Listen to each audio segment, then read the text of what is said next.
Hi, a warm welcome to the webinar, Why Should You Not Hire Refugees and Immigrants? We are sending from a beautiful but foggy Stockholm today, and the aim is to highlight the employers' perspectives and experiences of hiring migrants. What is the role and responsibility of employers in making recruitment and work life more inclusive? How do they do it? What works well? And also, what is holding employers back? Or, as you could ask, why should they not hire migrants when they need employees? My name is Kaisa Kepsu, and I work at the Nordic Welfare Center in Helsinki, Finland, as senior advisor. And today I will be your moderator. I have had the pleasure of being involved in the Nordic cooperation on integration in the last 2 years as project manager. In this project and in this webinar, we cooperate closely with our Nordic sister organization, Nordregio. Nordregio is an international research center for regional development and planning, and they have written the report we are presenting today. Thank you, Nordregio, for always a pleasurable cooperation. One of the challenges we share in the Nordics is making sure that the newly arrived and minority groups find a home and become active members of our Nordic societies. And it's something that we've been engaged in here in the Nordic Council of Ministers since the year 2016, when the Nordic governments decided that we need to cooperate more closely on this issue. We have a lot to learn from each other and how we try to solve and how we work with different issues. At the Nordic Welfare Center, our task is to be a platform for exchanging knowledge and experiences on integration in the Nordic countries. We want to help stakeholders in the region in developing initiatives and policies for a sustainable integration. And how do we do it? We generate and disseminate research reports, collect examples of promising integration work from the Nordic countries. We coordinate expert networks and organize events just as this one, and also physical, so that people actually can meet. You can visit our website at integrationnorden.org. In the Nordic countries today, we see a clear employment gap between the native-born and migrant population. It's of course different for different groups, but we see this gap particularly for women, for low-educated and non-EU citizens. And today we want to discuss and inspire to find solutions for a more inclusive labor market, that we can fully utilize the potential of the workforce and also meet the labor shortages that we do have in the Nordic societies today. And we do have a lot to do in this field, as we will hear today. A few practical things now to start with. Your cameras and sound, they are turned off automatically, so you can slurp your coffee there in peace. We won't know. The language today is mostly English, but we will do some parts in Swedish, about 20 minutes. The webinar will be live captioned into English from our amazing live interpreters. If you have difficulty in hearing or just want to have the text alongside the video, it will be very useful also during the moments when we speak Swedish for those who do not understand the language. And to access the subtitles in English, please click the link that is posted in the chat. The text opens into a different window, but you can then arrange the windows as you like, on top of each other or side by side. Yes, there's a chat. My colleague, communications advisor Stefan Bosen, is here to moderate it. Stefan, are you ready? I'm ready and present in the chat. Please feel free to ask if you have questions for on the subject or for the presenters. I'll relate to Kaisa. Yes, so please be active there, and you can also discuss amongst each other there during the webinar. Our Nordregio colleague, Sara, is the mastermind here in production and is working hard to make sure that this event runs smoothly. Thank you, Sara. The material and link that from the event, we will record this event, will also be sent to you afterwards. Just a quick note about who you are. There are actually over 300 people registered for this event from all over the Nordics and the Baltics, the autonomous regions, the Faroe Islands, Greenland, the Åland Islands, and also countries such as the UK, Belgium, and Canada. Also experts working in municipalities, other public authorities, for NGOs, from universities. Great to have you all with us. A few short words about the program for today. It's organized in 3 parts. First, we will hear the results from the research report. And in the second part, we will get presentations from 2 employers that have been particularly committed to hiring immigrants, and followed by a short commentary. And in the third half hour, the results will be discussed with 3 experts from different Nordic countries. How can we overcome the barriers and look for solutions? We're looking forward to 1 hour and 30 minutes of interesting new Nordic knowledge and discussion. And we will start, finally, by hearing what our new report has to say. Here to present the results are the 2 eminent researchers behind it, Rebecca Cavicchia and Anna Berlin. The floor is yours.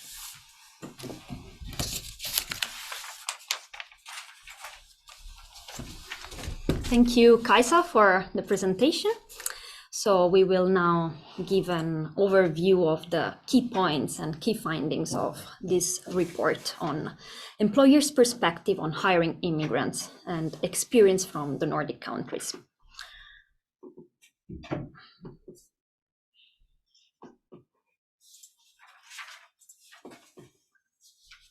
So, to go in the focus of the report, the focus has been threefold. First of all, the report provides Nordic knowledge of the role of employers in the process of integrating low-skilled immigrants into the labor market. Second, there is a part that identifies key opportunities and barriers that employers meet in the process of hiring immigrants at the workplace. And finally, we provide some recommendations directed to employers as well as to intermediary organizations on how to enhance hiring and retention of immigrants at the workplace. So before to go in the real material that we produce with this report, is important to define how we define immigrants in our study. First of all, we refer to individuals who have a foreign-born background and who are moving long-term or permanently to the Nordic countries. The focus of this study has been in particular on low-educated and low-skilled immigrants from outside the EU, as these are those who are facing the greatest challenges in entering the Nordic labor market. The definition we used encompasses as well refugees, asylum seekers, and their accompanying family members. So, in order to explore what is the employers' experiences in hiring immigrants, we structured this study in 2 main parts and employing 2 different methodological approaches. The first part of the study is based on a literature review, quite a targeted literature review, focusing only on the 5 Nordic countries, Denmark, Norway, Iceland, Finland, and Sweden, and with a mix of scientific literature and grey literature and reports from the different countries. It's important to say that the results I will present from the literature review are mainly based on the grey literature, because these are the main sources we found. In terms of scientific literature, the sources weren't many, which shows also lack of knowledge in terms of what are the experiences of employers with hiring immigrants. The second part of the study is based on 8 empirical cases of companies all across the Nordic countries. We interviewed 8 employers, 6 private and 2 public, and we conducted also interviews with intermediary organizations, foundations, staffing companies, and employer organizations as well. So, to give some insights about the results from the literature review, we organized these results in 2 main parts. First of all, what are the benefits that employers see in hiring immigrants at the workplace? A first aspect that emerged is an access to a larger pool of labor, and this was very important, especially for those sectors where there is actually a labor shortage. Then the literature focuses a lot on diversity as in a workplace. And this is considered to be positive for different aspects, bringing different perspectives to the workplace, diversification of skills, improving customer services, especially when there are many international customers, increasing tolerance between employees, but also with managers, as well as greater flexibility and productivity. When it comes to the barriers that employers might meet in hiring immigrants, we structured this barrier in 3 main levels, mainly referring to the framework used in the diversity management literature, where barriers are structured in structural, organizational, and individual level. With the structural level barriers, we refer mainly to legislative and regulatory frameworks with structure in a local labor market. How, for example, also wage subsidies are structured and whether these are helpful for employers to hire immigrants, as well as challenges that might concern, for example, evaluation of educational records and skill validation, especially when we are talking about different educational systems, or, for example, legislative requirements that make very strict requirements for language and so reduce to some extent the employability of immigrants. In the second level, we have the organizational level, which concerns the company level. So how the company is structured, what are the values of the companies. And here, we also have different kind of barriers. First of all, financial concerns. Some employers, for example, are concerned that employing immigrants might be more expensive than employing local employees, especially for training them in a very first phase. Management challenges, which might concern the lack of diversity management or the lack of managers that are trained for diversity. And then also issues related to bias and discrimination that concern not only the hiring and recruiting process, but also career enhancement. Finally, individual level concern the characteristics of the individual that reduce the employability of the immigrant employee. And here, the main aspect that emerged from the literature is poor language skills, but also insufficient professional skills, as well as cultural differences that can lead to cultural clashes due to different values and gender norms, for example. And I'm now taking over from Rebecca and will present some highlights from the cases with 8 Nordic employers. So in this study, we had a diverse selection of companies, both from public and private sector, from different sectors and different sizes of organizations, different sizes of employers, and located in both rural and urban areas. And what do the companies tell us? What do these employers tell us about the main motivations? Why have they hired immigrants?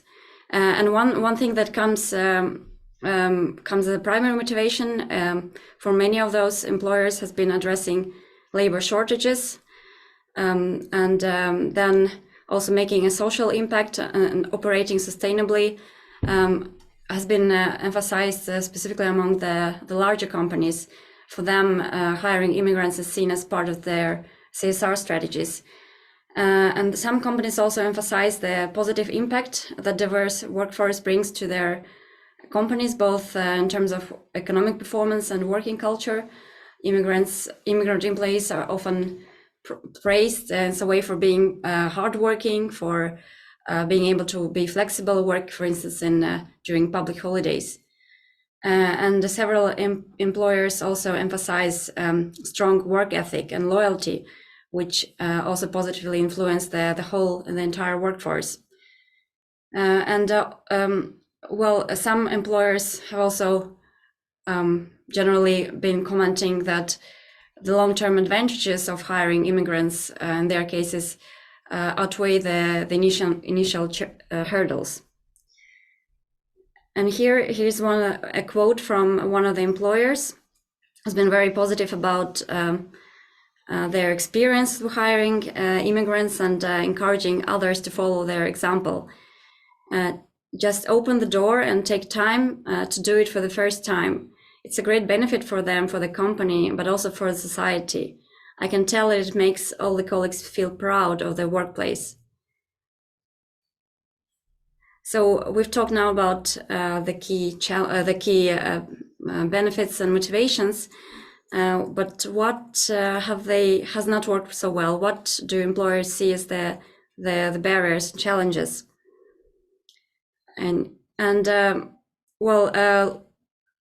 From the cases from the employers that we've interviewed, structural level challenges haven't been that significant, with the exception of an employer in Iceland for who it was difficult to get work permits for non-EU immigrants. But the organizational and individual level barriers have been more prominent, and those refer to, for instance, communication challenges, and in some instances, clashing cultural norms, and the language skills, the lack of sufficient skills in local languages and English has, of course, been very prominent barrier to integration in the workforce and also in the society. But what do our employers say about the possibilities to address those challenges, or at least minimize them? They have implemented a set of different strategies. Here are some of the examples of their activities. For instance, addressing language training and facilitating language training during the working hours. Then fostering cultural awareness and sensitivity has been really much emphasized by employers. And this concerns both the entire workforce, both the leadership, but also all other employees involved. And this should go both ways. Both the immigrants should increase their understanding of the Nordic culture, but also the other way around.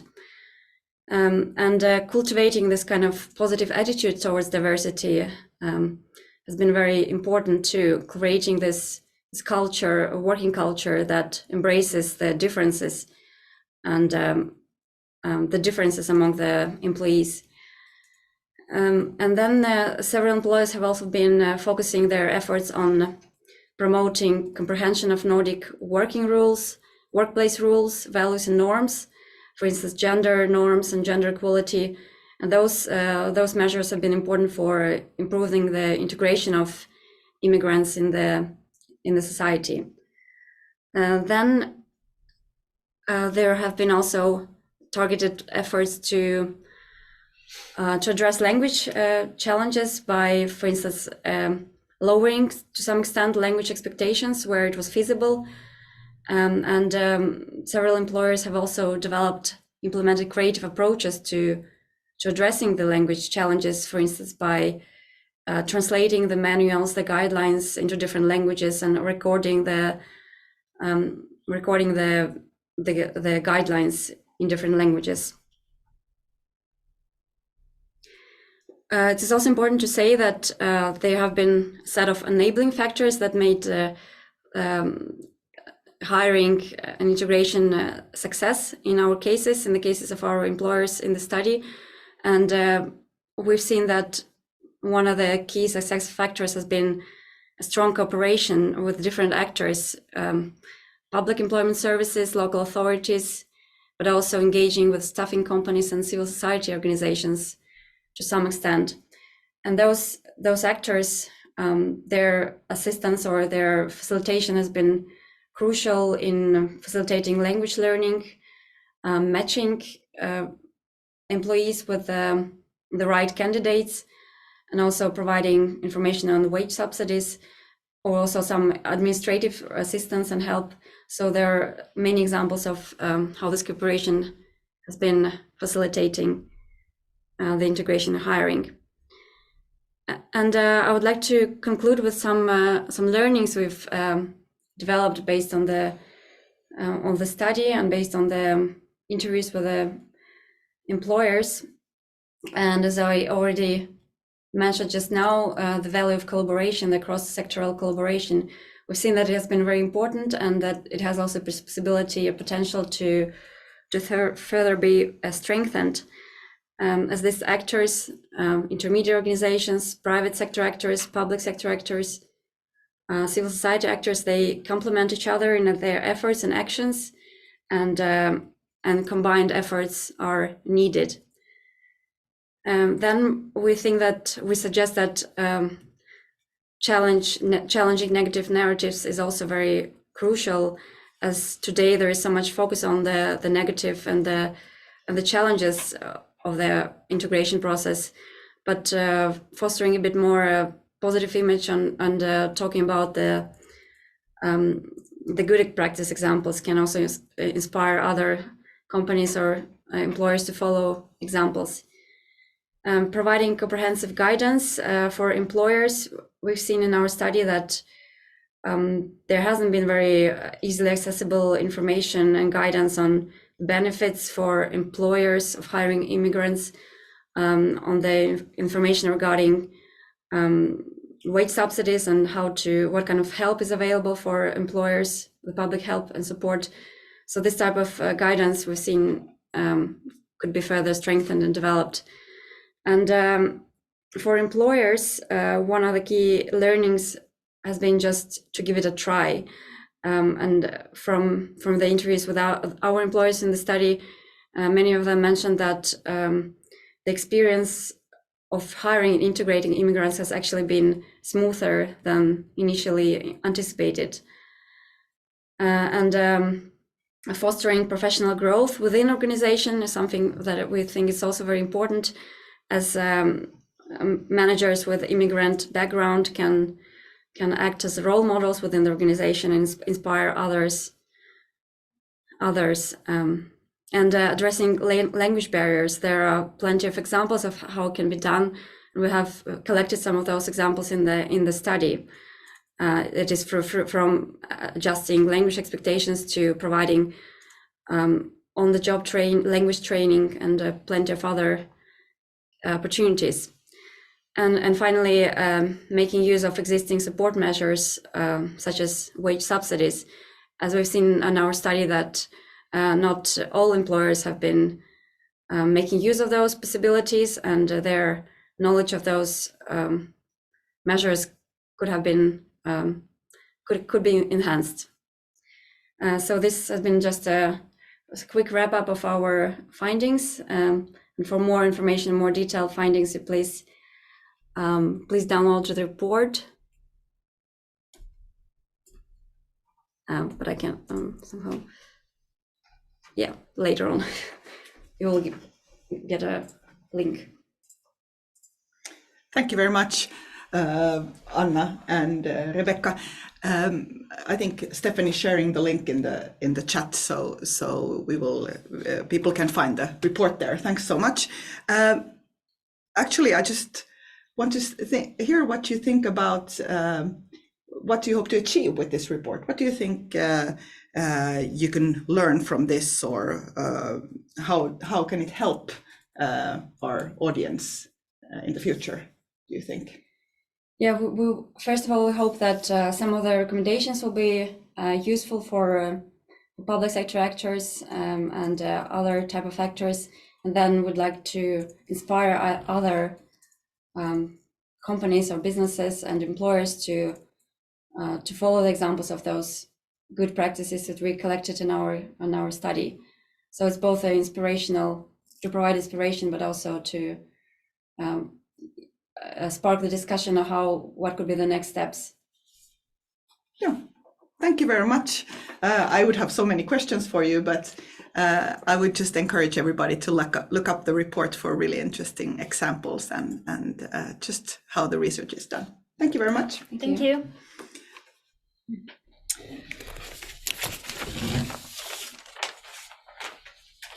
Now we will move on to hear more of the employers' perspectives.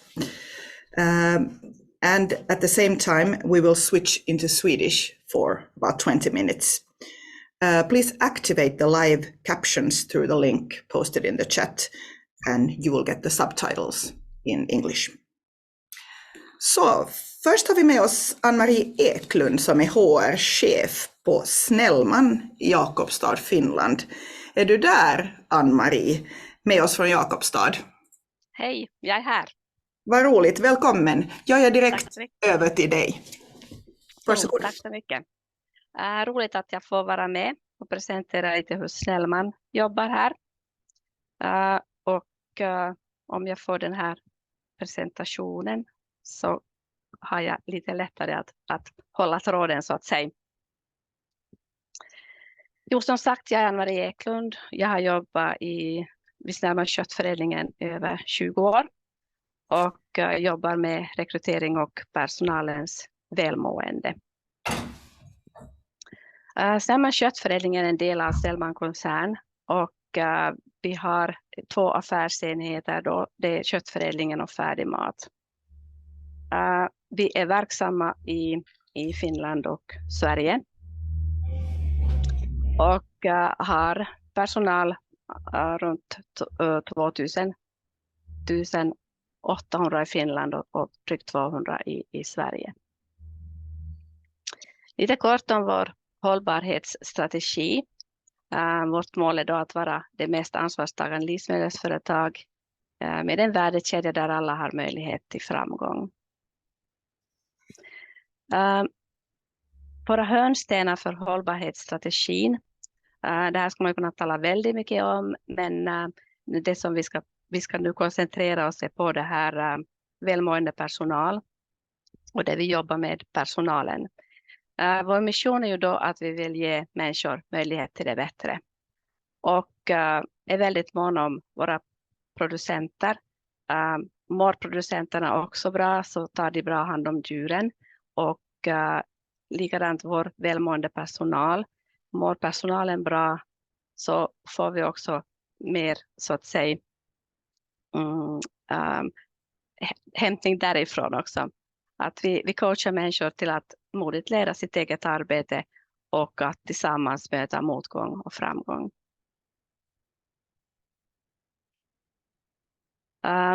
Det här är Snellman är ett familjeföretag som är grundat 1951. Och det här grundvärderingarna kommer då från grundarna. Det här att bemöta andra som du själv vill bli bemött. Och det att varje människans enskilda värde oberoende av härkomst och livsåskådan. Idag har vi, eller januari, så hade vi ett personalantal då på 1300. Och så har vi bland dem så är det personalen som kallas in vid behov 320. Alltså det är skolelever som kommer in och jobbar kvällstid vid sidan av studierna. Det också kan vara de som är vårdlediga som kommer in ett par kvällar i veckan. Och ni ser medelåldern är ung. Vi har det här ung personal. 40 olika nationaliteter och cirka 14% har utländsk bakgrund. Vi har jobbat länge med det här utländsk arbetskraft, inhyrd personal i drygt 20 år. Med början vi tog från Tjeckien och nu på senaste tid har vi också från Ukraina. Och så kommer det också utländska studerande som studerar då det här vid Centria, studerar internationell business och det kom då början från 2008 och så kom det in till oss och kvällsjobba vid sidan av studierna och sen när studierna var klara så lämnade de och jobba heltid hos oss och det har också hämtat sin familj hit och familjemedlemmar har också fått jobb hos oss. Och vi har haft som princip att när man jobbar här hos oss så ska man kunna finska, svenska och engelska. Men så kom Ukraina-kriget och vi blev tvungna att tänka om lite, för att eftersom vi också hade ukrainare som jobbar här, vi hade inhyrd personal från Ukraina, och vi ville då hjälpa dem, våra medarbetares familj, att komma hit. Så nu i dagens läge så jobbar drygt 30 personer från Ukraina också här hos oss, som kom efter kriget, så att säga. De kom som flyktingar hit. Och det har ju då kanske gjort en del utmaningar. Vi har ju haft det här kommunikationsbarriärerna. De som kommer från till exempel Nepal, Bangladesh och studerar hit, så de har oftast kunnat det här engelska. Men de som kommer från Ukraina till exempel, så de har ofta så har de väldigt det här svag kunskap i engelska. Så det har gjort att kommunikationen har kanske varit utmanande. Vi har, för att få det här arbetssäkerheten och hygienreglerna verkligen kommunicerade, så har vi då gjort så att vi har tagit hjälp av det som redan har varit här. De här våra ukrainska medarbetare så har hjälpt till att översätta material, hygienmaterial, arbetarskydds, det här direktiven översatt då till ukrainska och ryska. Det utmaningar som också har varit just det här då kanske tidigare med migri och det här med uppehållstillstånd, arbetstillstånden. Tidigare stod det ju väldigt länge, det kunde ju vara flera månaders väntetid för att få den här tillstånden. Men nu ska jag säga att det var, jag frågade av den här, min medarbetare som har hand om det här, som sa ungefär 4 veckor. Så det är ju väldigt bra. Sen är det ju viktigt med eftersom kulturella skillnader är så olika, så kan det också förekomma på avdelningarna just det här att man inte riktigt förstår varann, har olika värderingar och sånt. Det kan också hända kring hygienaspekterna, kring arbetssäkerhet, man tänker lite olika kring det. Där har nog arbetsledningen ett väldigt stort ansvar att se att det fungerar. Sen är det också det här med integration i samhället. Vi behöver ju få att staden står till tjänst med att det finns tillräckligt med hyresbostäder, utbildning, skolor och sånt, och också vettig sysselsättning det här utanför skoltiden och så. Sen har vi kanske också märkt just det här med kompetensskillnader, är att de som kommer från utlandet har inte språkkunskaper, men de har hög utbildning. Och för att du ska klara dig skilt kanske här i Jakobstanejden, så behöver du kunna finska eller svenska.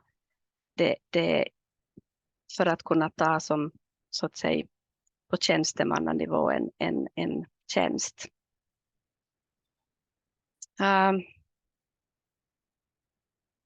Möjligheter. Det är ju alltid roligt med mångfald i personalen. Man kan lära sig språk. Vi har fått i fjol, så hade vi via Jakobstads arbetarinstitut, så fick vi erbjuden språkkurser till ukrainska flyktingar. Det var öronmärkta pengar för det. Och de kom hit från arbetarinstitutet, kom lärare hit och lärde dem finska var det då. Sen tog vi till hösten så tog vi på eget initiativ också och ordna språkkurser från engelska till finska och svenska. Sen finns det också just det här att vi har mycket att lära av varann kring våra kulturer. Och vi har en sån här mångkulturell arbetsplats, sån här grupp som planerar lite hur vi jobbar med det här. Och vi har som till exempel månadsteman där vi presenterar ett land varifrån någon kommer då. Och så har vi också temalunch där vi har ätit tjeckisk mat och vi har ätit ukrainsk mat och från Bangladesh har vi ätit maten. Och nu är det på gång med svensk mat. Så då har vi ätit rotmos och prinskorvar. Det är ju typiskt svenskt, eller vad? Så det här är någonting också som gör att sammanhållningen blir bättre och för allihopa, oberoende varifrån vi kommer, så har vi ju samma behov. Vi har behov att bli sedda och hörda och bli omtyckta. Tack för mig. Tack. Och vill ni följa oss så på Instagram till exempel så finns det på Herra Snellman och vi på Snellman så ser ni lite vad vi håller på med. Ja, men tack Ann-Marie, intressant bild du målar upp verkligen. Både att era framgångsfaktorer och också det att allt är inte guld och gröna skogar som du själv nämnde.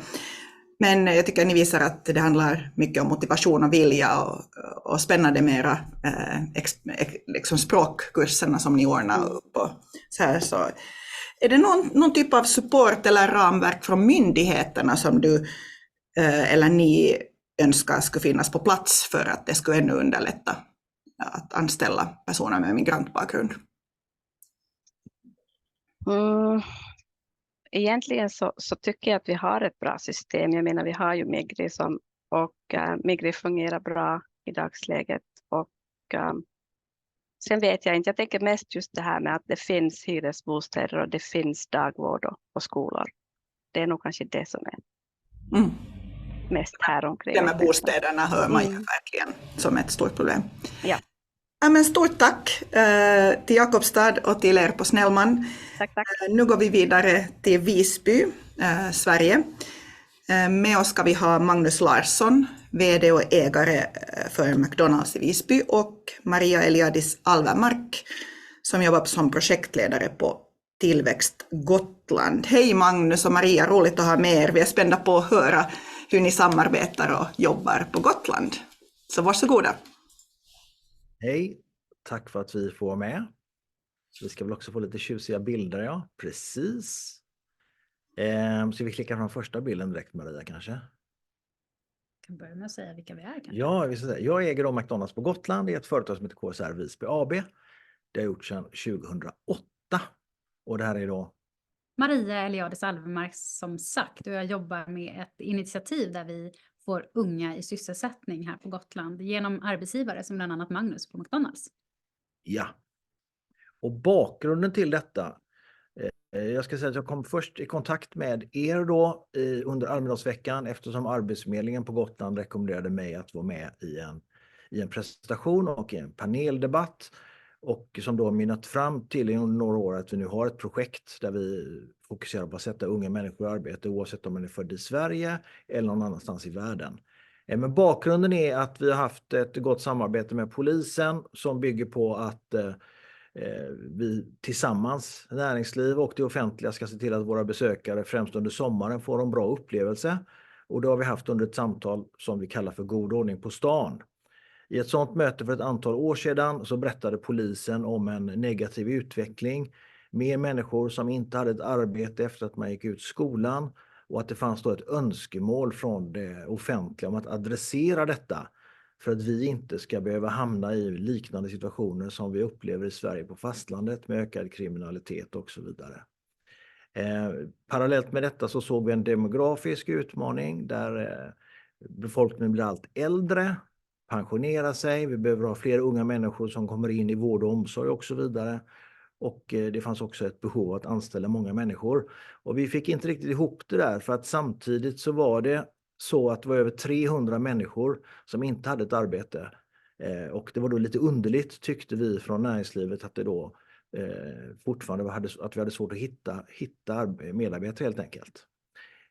Med på det här mötet så fanns det en väldigt duktig tjänsteman som då jobbade på Arbetsförmedlingen, som helt enkelt tillsammans med oss kom fram till att det här måste vi försöka arbeta med. Så vi startade ett litet försök, kan man väl säga, där vi fokuserade på människor som dels inte var födda i Sverige och dels människor som var unga, som hade någon form av utmaning vad gäller psykisk ohälsa och av dessa anledningar hade svårt att komma i kontakt med arbetsgivare och även då att få jobb. Vi började i liten skala utifrån mitt lilla företag som lyckades anställa 2 människor i den här kategorin väldigt snabbt, ifrån att överhuvudtaget innan inte ha tittat på den här målgruppen. Och vi tyckte att det blev så bra resultat, kände direkt att det här kan bli hållbart, vi ville skala upp detta.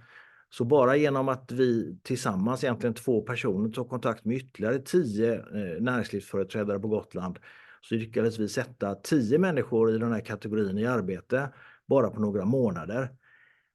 Och vi tyckte resultaten var så bra så vi ville skala upp detta från det här embryot på något sätt. Så att vi gjorde helt enkelt så att vi skrev samman en projektansökan och via Tillväxt Gotland, som är vår näringslivsorganisation, den lokala näringslivsorganisationen på Gotland, så startade vi ett projekt som hette Alla behövs på Gotland, som är väl det enda näringslivsdrivna socialfondsprojektet med EU-finansiering.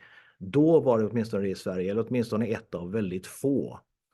Och då hade vi på det sättet startat ett arbete med det offentliga. Vi behövde en projektledare och vi anställde Maria som nu då ska presentera vilka resultat vi såg av detta samarbete. Ja, så vi skalade då upp det här lilla försöket och har under 3 år då jobbat med det här, att nära stöd, snabba processer, lärt känna 100 deltagare och ungefär 70 företag. 35 av de 70 företagen har tagit emot en eller fler personer, och som ni ser på bilden där så alla har olika härkomst och olika förutsättningar, olika kön och så vidare, olika språk. Och 100 deltagare, 75 personer fick anställning under de här 3 åren. Och då är det personer som dels kanske har haft svårt med språket, psykisk ohälsa, man har levt på ekonomiskt bistånd, vilket då har inneburit att det har blivit en väldigt samhällsekonomisk vinning i att få de här personerna i sysselsättning. Och det är då gotländska företag på Gotland.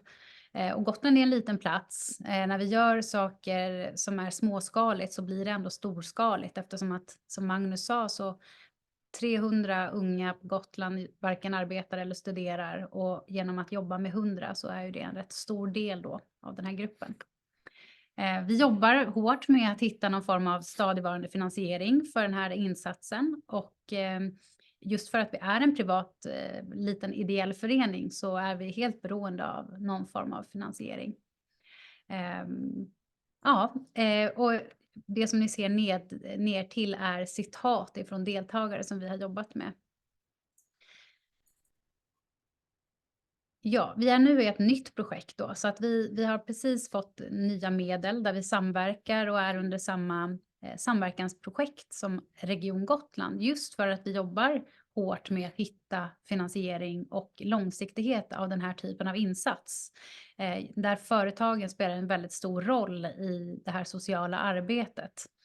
Vi jobbar med 16 till 35 år och vi vet att 500 individer idag är utan sysselsättning inom den här gruppen. Och vi jobbar därför väldigt mycket med just gymnasieskolan och ungdomar som inte anser att skolan är rätt just nu, vilket kan bero på olika saker.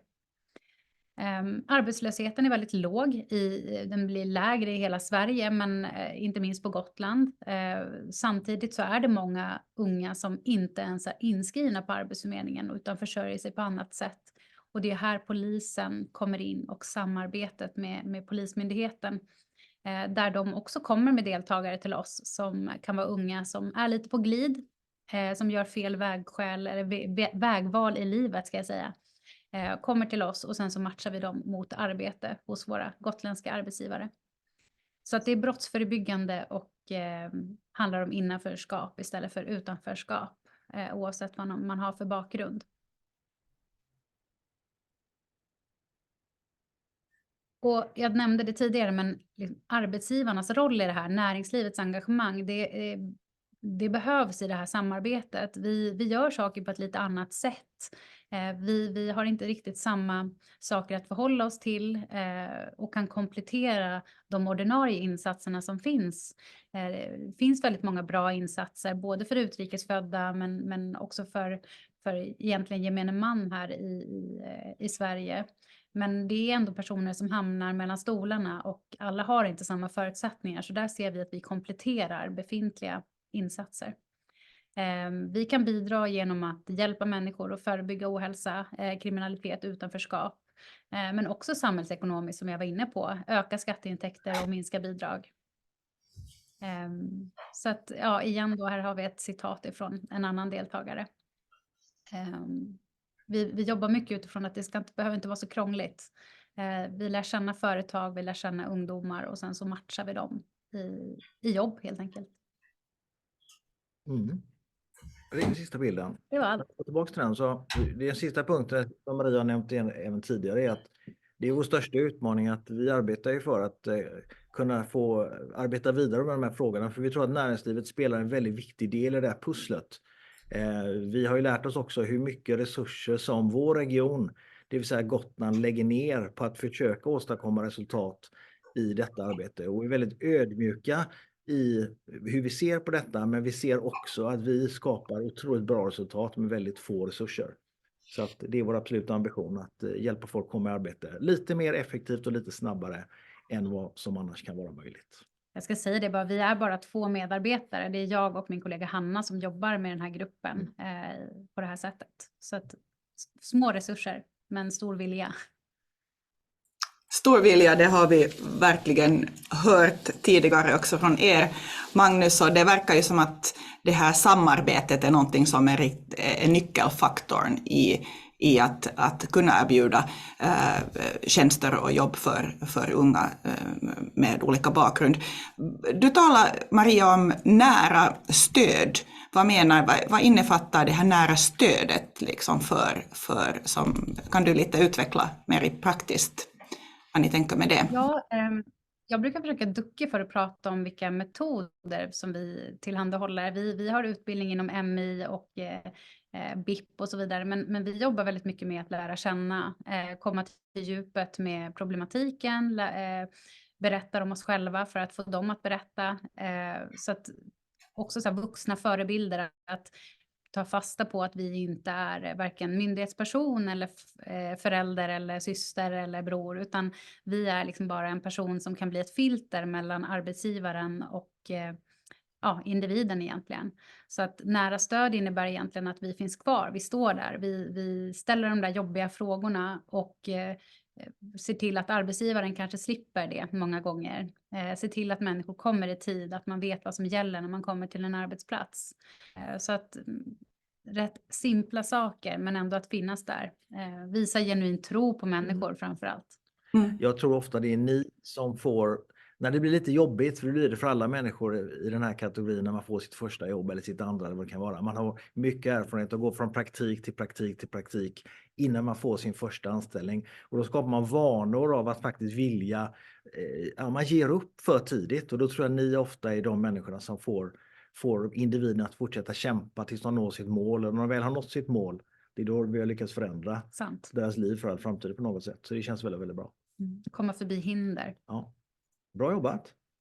Ja, underbart.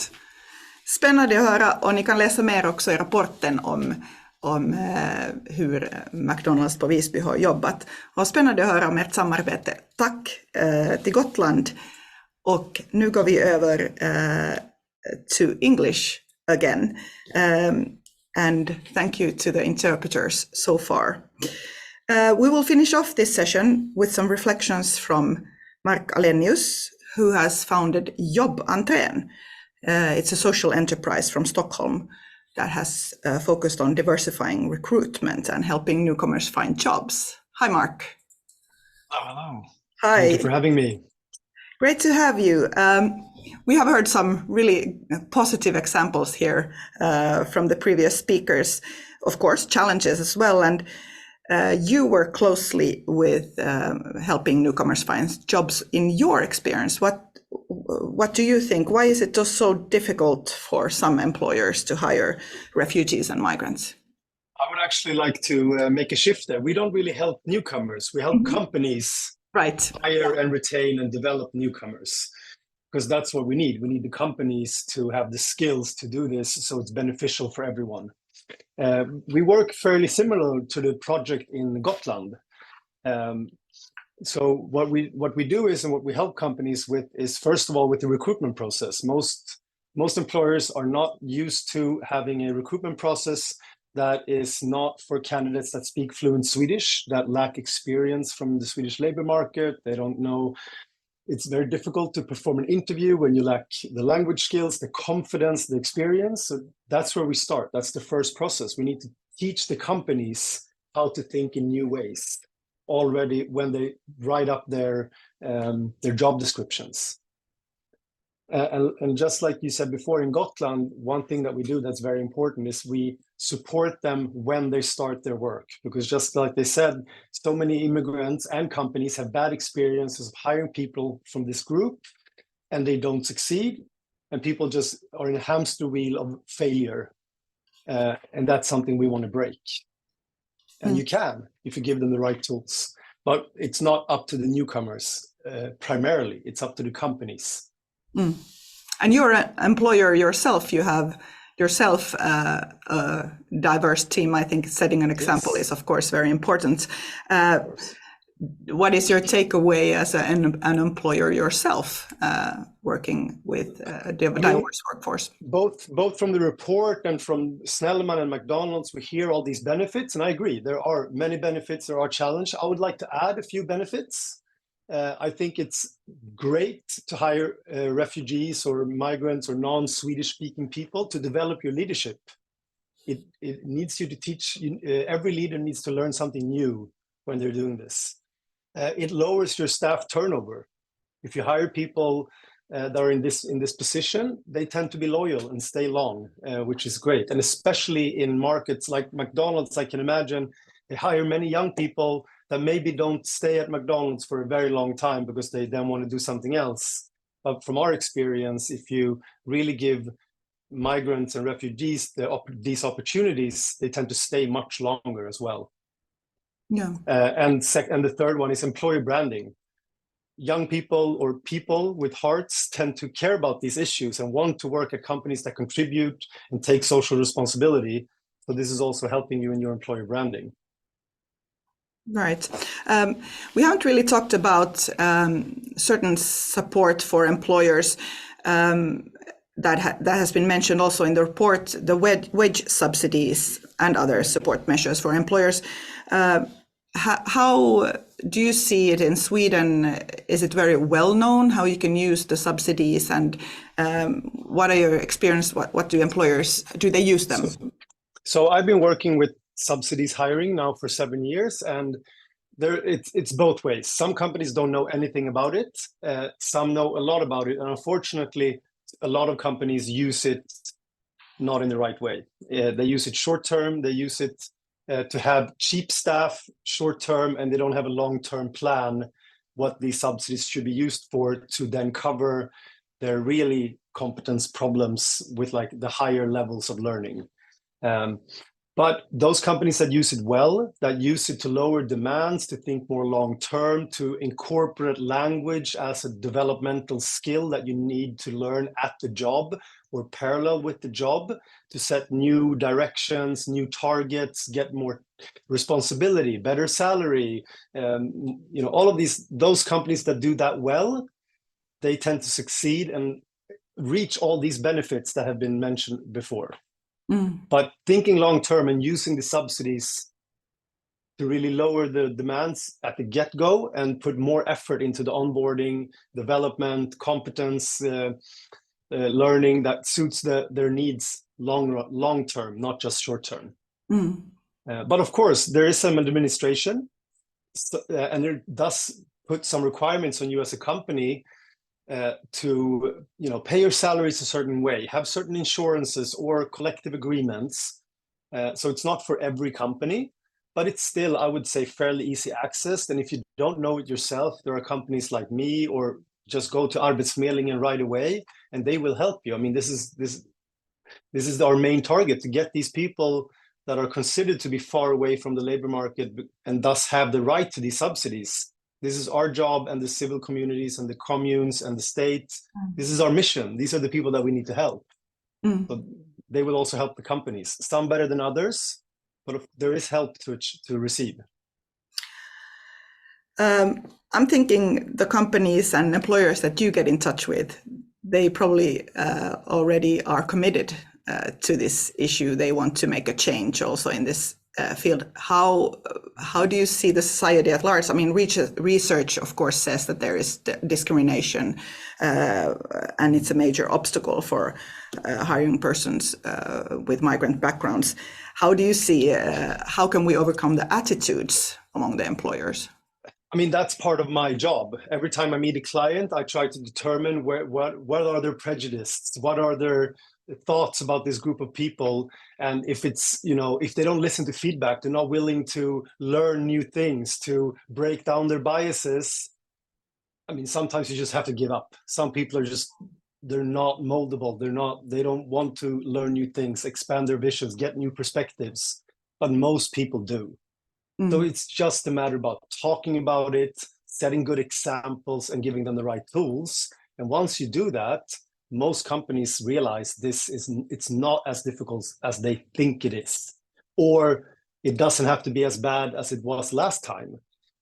Just because you've hired one person from this target group, you shouldn't then, if that goes bad, that doesn't mean it's going to go bad the next time. Just like when you hire anyone.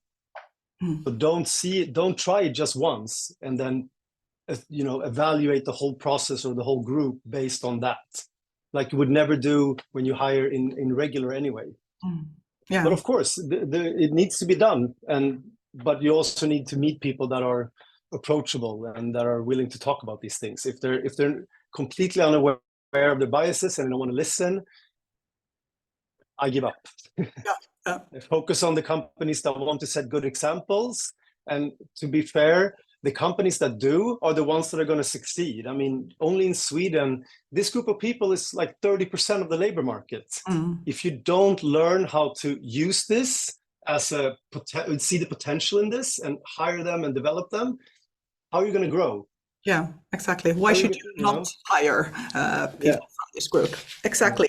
Thanks. I think this is a great place to end here. And thank you very much, Mark. And good luck with your important work in the future.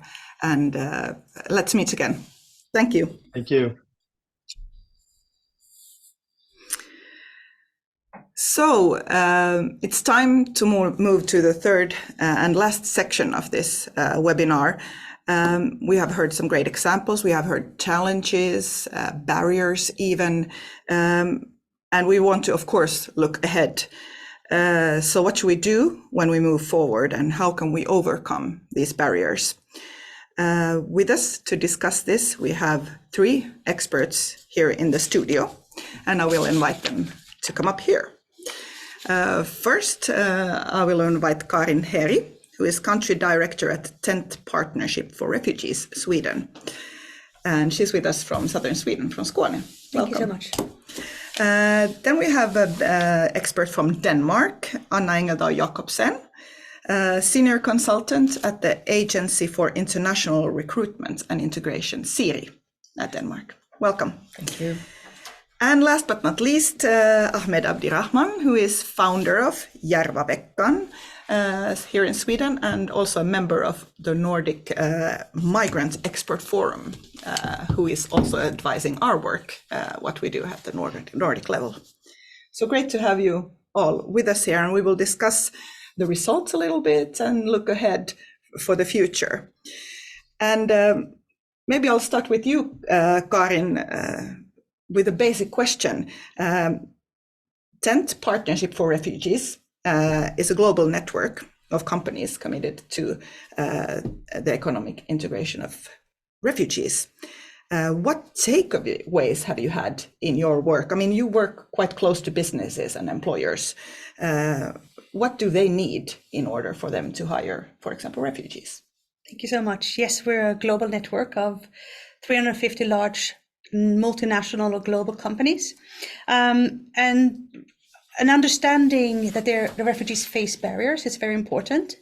And what we can advise them on is how to overcome these language barriers, for example, or advise them and simply make them aware that HR departments or hiring managers are unintentionally discarding CVs, for example, or simply just advising them on how to adapt their onboarding process or recruitment process, for example.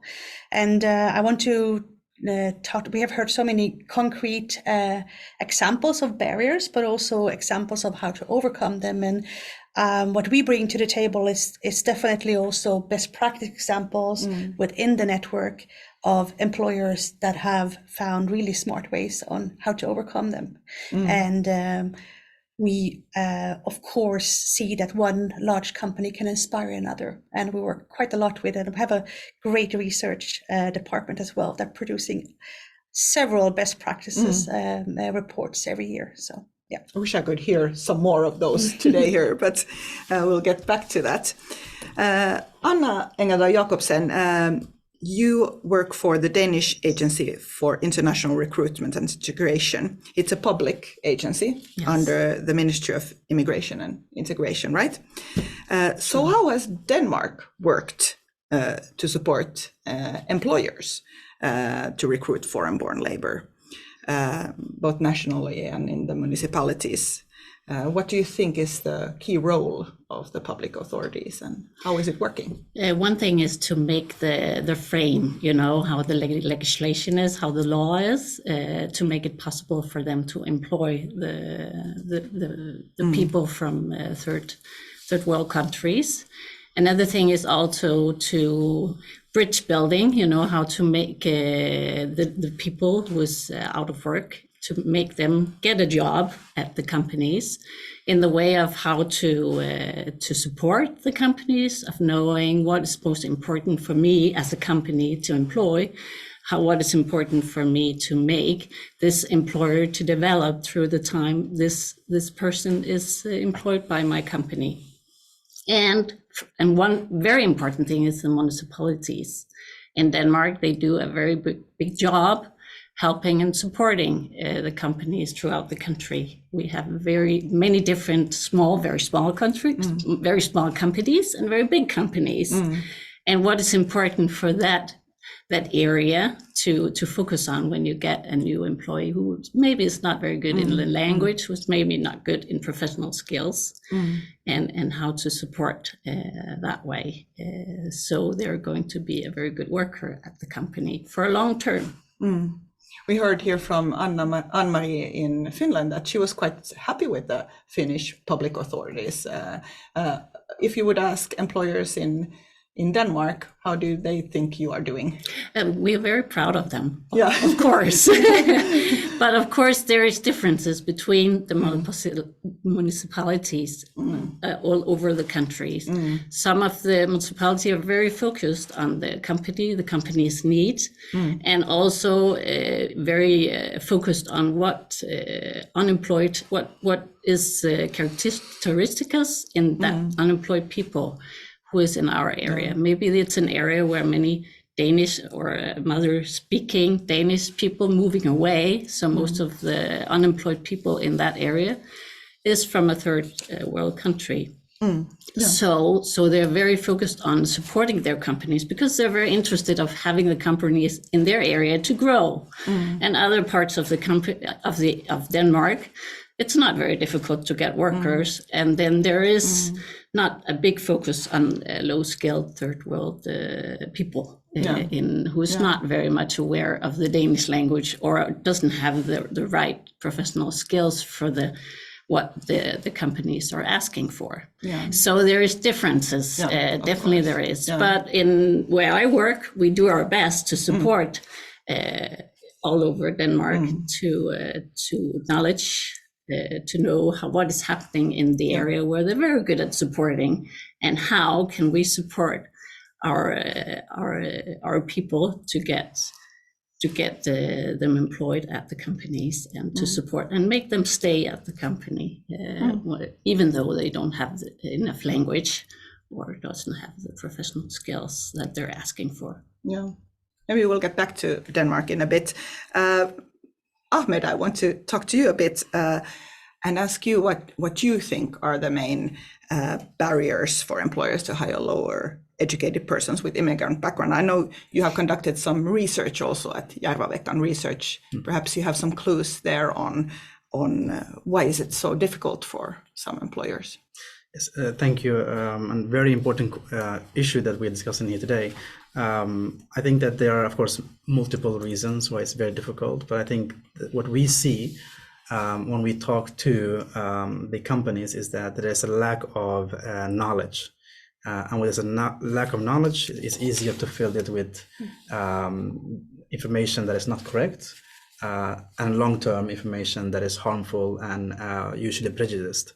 So what we have to do, first of all, is to make sure that we have enough information about, in Sweden, if we talk about people born outside of Europe, it's 1.2 million people who are born outside of Europe.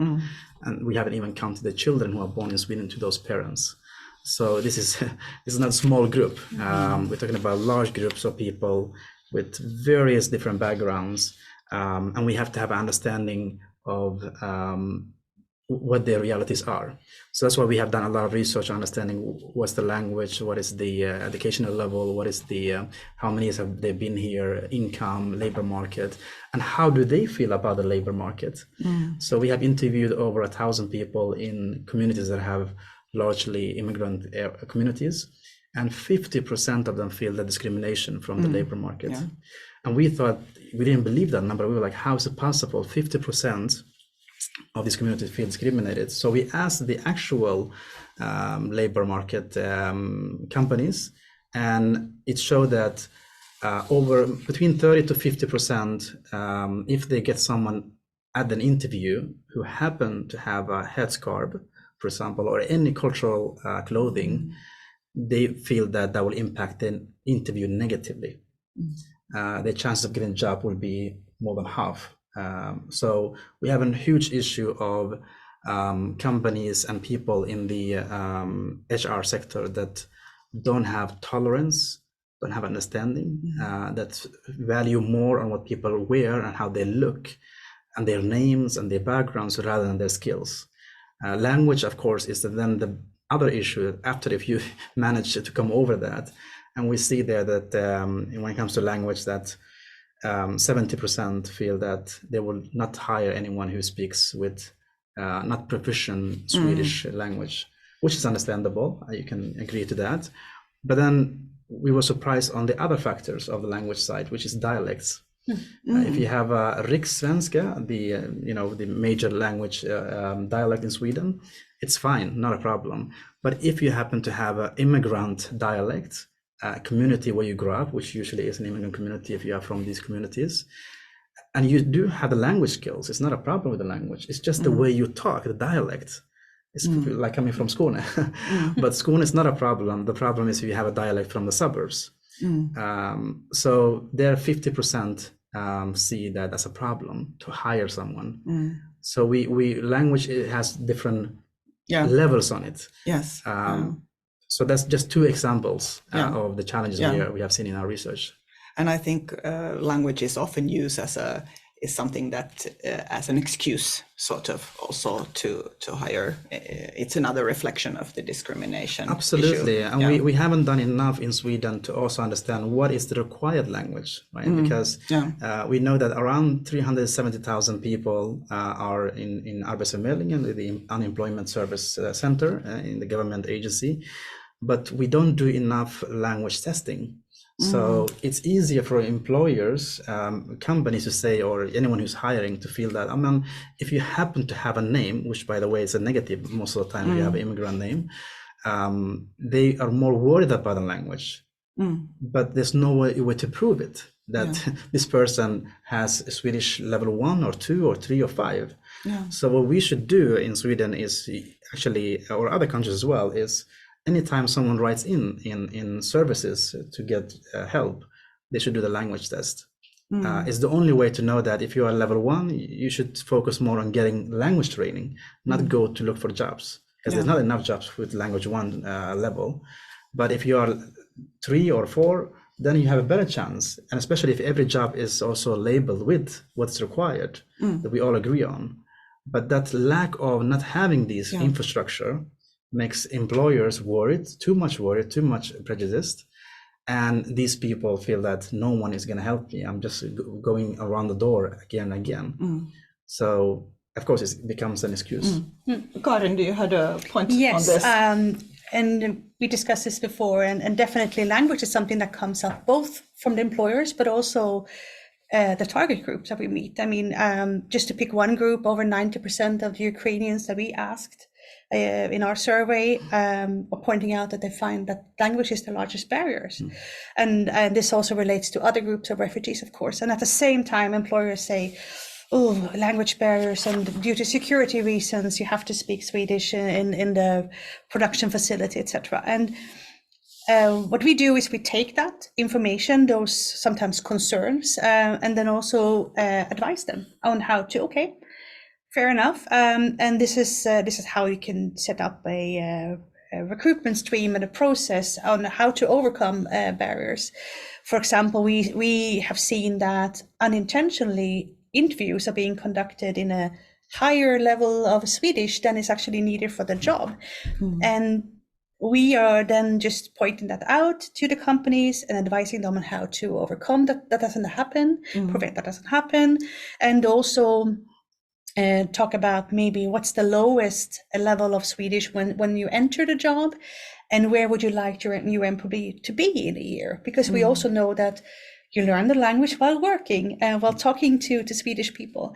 And then there's other practical ways of translating security protocols into other languages, use signage, etc., etc. We do have a large toolbox on practical, concrete examples where we can advise companies. So definitely, so I think it goes both ways. It's both the individuals, the target group, but also the employers. And the language issue is really important. You probably have a comment on that. Yeah, exactly. We have the Danish language education in Denmark the first 5 years. And one thing is to sit on a chair and learn Danish. Another thing is, as you said, to be out working and try to see the things you're trying to learn. Because some of the people low skilled probably maybe only have their mother language and maybe have another kind of language, letters. So it's going to be very difficult to learn a language with Latin letters. So by getting out in the company and like having different tools in Denmark, some places they have a language teacher coming out to the company and help to talk with the company, with the colleagues, what's most important for that person to learn in the beginning. So that's a very big help for the companies to get started, and they don't feel alone when they get a colleague that doesn't know that much of their language, and they somehow one day by another learn the same language talking in their company, because one thing is to be in a language school, another thing is the language out in the company. That's very important to learn by the place. I think I agree with you on that. It's the only way to learn the language is to exercise it. But then it's also good to know, where you are in the beginning, so you can have the best opportunity and get the right support. If we're moving on from the language to the other side, is that also we need also more responsibility on the company side. We evaluate all other functions in a company, but I don't think there's enough evaluation on the HR sector, from the board and from the leadership to understand, okay, this year we have hired this many people, we have interviewed this many people. Have we missed something out? How are we communicating? How can we find more diverse audience to reflect our customers in a country that's more diverse? And that's not being done enough. So I think it will be very interesting to see how we can develop tools to ask those questions in pretty much every board member or board meeting to say, okay, what is being done in HR? How's it going there? And are we receiving enough calls from other groups or other sectors that we don't interact with? I think that's very important to do that. If we can find ways to reduce the gap between native born and new immigrants or new Swedes in that case. Yeah, I like what you say, and what we Tent, it's for free to join Tent. It's for free to use our services for our member companies. Thanks to our founder and funder, Hamdi Ulukaya, the CEO of Chobani. It's a big food brand in the US. But what we see that actually really works is companies making forward-looking public commitments. So if you go to our webpage, for example, you click and you will see company X has committed to hire and train this many refugees over the coming 3 years in these countries. That helps because then you communicate publicly about and we will of course follow up with the company. Then things happen, there's a hiring freeze or a pandemic or a war or something, but we still follow up and we see the progress and we are here to support. So I think definitely we need to speak up. We also need companies to make this commitments, and we see that. I'm actually amazed, and especially also how many companies are working with us in multiple markets at the same time. It's different context, but the model is the same. So so I definitely think so. It's absolutely. Yeah, and I think I totally agree that the company has a responsibility. One thing is that they support. We had a research that they followed 3 person in an internship out at the work, and they were talking like maybe 2 minutes during a day Danish, and the way they were talking Danish was like, actually the answers was okay. And the people talking to them, it was in Danish, and they were listening maybe. Yeah, exactly. It's a very easy way of talking Danish. So it's very important at the workplace to talk with them, but also for a manager, he wouldn't know how to talk or what's the best way of doing it. The most important thing for an employer is to earn money, right? And that's what they're focusing on. Of course, there lack of workers and they need workers to earn money, but they're not specialists in how to integrate the colleagues with that's low skilled. One thing, the language is not good, and another thing that they maybe don't have the professional skills for that job. That's also another thing, to focus on the people working there, that they still develop skills when they come out in the company. It's not only a matter of filling out a gap at the company, but also still develop the skills. So they're going to be know more about the job, not just cleaning every day, but maybe one by one do more function at the company. That was actually, I was going to ask you a little bit about that, about the long run plans for. In Denmark, we know in some Nordic research that Denmark has done really well quite well in your strategy is to get refugees out on the labor market quite fast, and you've been doing quite a good job on that.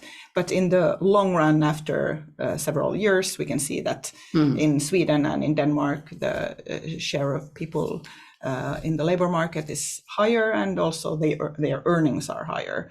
So we're looking at the long-term sustainability of the Danish model. Do you have any comments on that? We have something to change or look more into. The problem is that, or not the problem, the law at the moment is job first. So we have around 50% before the 3 years of stay in Denmark, they're in a job already, because after a month they have to be training. So there's a lot focusing on jobs. Aside that, the Danish language education. But many of the people going out having a job, get an ordinary job, they forget about Danish language education. So they don't learn the language. And as I said before, if they're at a job and only say okay or listen to Danish for a few minutes, then they're losing the knowledge of the Danish language. So that's one thing, because that's making problems about getting more education. And that's the question is who's responsible for the professional skills for the workers. Absolutely. And at the moment when they're out at the company, who's helping the company to make the workers with maybe not the level of Danish language that's possible to get into ordinary education. So if they have to develop their professional skills, they have to go to a educational program where they're focusing one thing on the professional skill. Another thing is to take care of the lack of Danish language. And there is more integrated exactly all together. And it is possible. There is the structure. It is possible to make education where at the same time have professional skills, education that, and at the other side, Danish language. But there is some problems about making enough students for those teams. So if you go to a school and ask, I like to get an education, I'm not very good in Danish, maybe level 1, as you said, it's a problem. There is not that many schools. I think the focus of this report and this actual panel, of course, is the low-income, low-educated immigrants who are coming to the country, refugees most of the time, as I understand it. But it's also important to remember that there are a diverse group of people who are born in our Nordic countries, who've been here since, some birth, basically, and school, and have good language and usually have a good education because they went to schools in our countries. And we are failing there as well. So it's very important to have this perspective that, because I know this group that we are talking about is very, very difficult. So it's understandable to have different views on it, but the diversity that is needed to train us forward, to move us, a company or countries forward, is to also take care of those who are born and raised in the country and who happen just to have a different background, children of those parents, because time doesn't stop. Because you're immigrant, you still want to have family and be a part of society. So if we don't have companies who are seeing that potential, where language is not a problem, or skills is not a problem, or it's not an educational degree from another country, if we are failing there, then it's going to be even more difficult to take care of those parents who happen to be in the country or those coming from other in the future. So we have to, I just want to put it out there so we don't lose that perspective. And I think it's really important because, I mean, of course, this is kind of the focus area, but it's a bigger problem than that. And I was going to pick up, go back a little bit to the discussion about the research on discrimination and prejudice. I think you have been working quite a lot with different employers. How do you do you see any attitudes changing, or how should we overcome this discrimination among employers? Yeah, I'm really convinced that in many cases it has to do with that you simply don't know, that you unintentionally discard CVs, that you unintentionally put up demands that are exceeding actually what's needed for the role, and then when we work with companies and they say, but we would love to hire, but no one is applying, or we would love to, we see that people apply, but then their CVs are discarded. Then we can give them, once again, concrete advice on how to overcome that and how to, and also simply highlight that, I mean, in Sweden, we hear numbers 70, sometimes even say 80% of the jobs in Sweden you get through contacts. When you come to Sweden as a refugee and you don't have an access to a social or professional network, and 70 to 80% of the jobs you get through contacts, companies don't know that. So, and what can you then do? I mean, it depends on where can you post your job ads?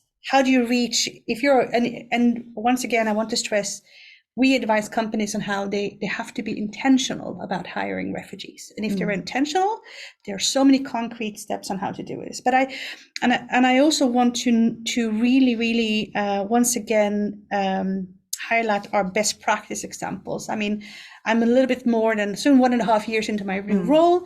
And I have to say that in Sweden, it's very impactful to show one company an example from another company, a business case, a best practice example with a company that has had similar challenges, face similar barriers, but has also then taken concrete step on how to overcome that. Yeah. So that's more. I would stress that what I hear, it's much more that you don't know. Not about knowledge. Yes, simply don't know. And examples. Exactly. And when we highlight that, it's like, yes, of course. It's to us it might seem simple. You have to do like this. But if you never have thought about it, and if you have not been hiring refugees, for example, before, so it's about knowledge. And at the same time, the municipalities are very important, at least in Denmark, to support, because one thing is to hire, another thing, if there is a problem, who am I going to ask what to do, right? But of course, I agree very much about this. I want to add that good examples are definitely very, very important, because it's so easy if you do one mistake or have one bad experience, especially because of the segregation that we are in, then it's hard to give another chance. It's always hard to do a recruitment no matter what, but that process becomes even harder, and you want to just take the easy way. And the easy way is not, it doesn't cover the whole talent pool. But one bad example can set some companies, or some person, I should say, not companies always, because it's the persons in the HR that can feel like, you know what, it's easier this way. So we have to keep bringing out the good examples. Otherwise it's easy to. And that is also what we want to do here on the Nordic level. So I would like to know have you come across any promising practices or policies in other Nordic countries that you in Denmark perhaps have looked at? I know Denmark right now is quite the example in the political climate. Finns and Swedes come to Denmark to learn how you work.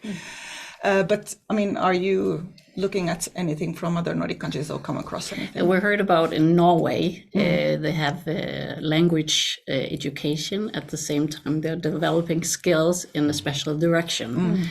That way, we think it's very good, because Danish language education, it's the base, right? So if you have to go to a company, you don't know the most important words for that area. But by combining it in the Danish language education in Denmark and C2 ways would be very good, and especially for the group who doesn't have very good, maybe is analphabets, doesn't know how to learn, write in their mother language, to learn the speaking language in a special area would be. We think that sounds very interesting of a way to get out fast, and helping the companies to get a worker who already knows the most essential words for their everyday life at the company.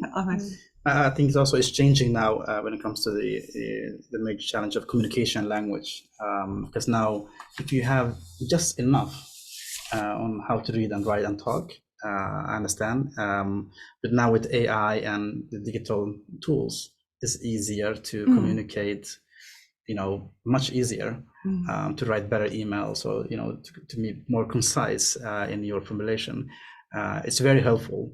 I think that is something also to wade in. Yeah, what will be the role of languages in the future? Well, yeah, exactly. but you still will need to know the language of the country you're in. Of course, very important. And I think in our surveys show the same thing. 70% of the people in the immigrant community say language is very important. They want to get to know the native population. They want to live with them. They want to go to the same schools. So the immigrant community who came here for opportunities are willing. We have to get the other side or majority to understand that. So when people say, language is the key for citizenship, or that's like, it's already given. How do you facilitate to reach there? So I want to add that it's very, very crucial part. What's going to be missing, what's going to be more important is how do we get those people in the leadership and the company themselves, the employees, to interact with other culture, other people in a daily day, so they can actually absorb that knowledge of being around other people, because you cannot read yourself into compassion and co-living together. I would have so much more to talk to you about, but it's time to wrap this up. So thank you very much for all your wise words all of you. Thank you. It's been a packed hour and 30 minutes, and it seems we have come some way in the Nordic countries, and there are still left a lot to do. We heard some good solutions, but we still, and also heard that motivation and will goes a long way. Let's make sure we don't have the exact same webinar in 15 years from now. Let's hope that. Please visit integrationnorden.org for more of our research reports and events and other information.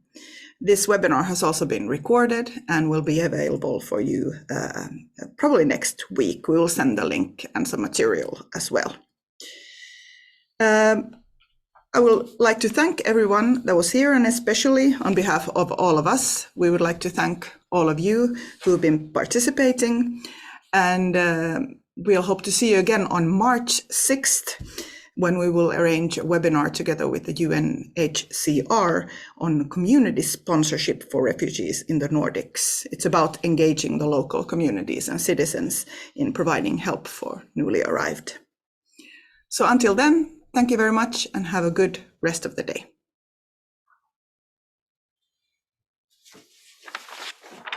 Thanks.